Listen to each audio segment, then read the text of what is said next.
عمر رضی اللہ تعالیٰ عنہ کو تیسری بات کہی. حضرت عوف بن مالک نے کہا اب شہید کیے جائیں گے, میں نے خواب دیکھی ہے.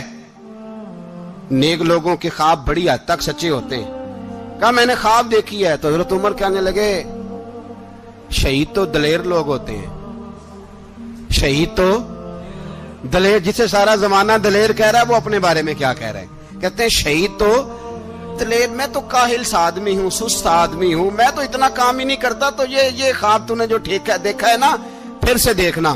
تو ابو بکر صدیق فرمانے لگے عاجزی نہ کر, انکساری نہ کر, تو جو کہہ رہا ہے ٹھیک کہہ رہا ہے, لیکن مجھے سن کے شکر بھی ہوا ہے اور افسوس بھی ہوا ہے.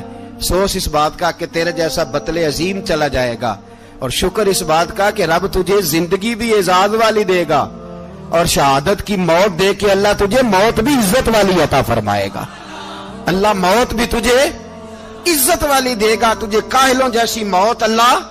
حضرت فاروق اعظم رضی اللہ. او بھائی یہاں تو اس زمانے کا سب سے بڑا مسئلہ پروٹوکول ہے. لوگوں پتہ ہوتا ہے کامل پیر ہے, کامل مرشد ہے, لوگ نہیں جاتے.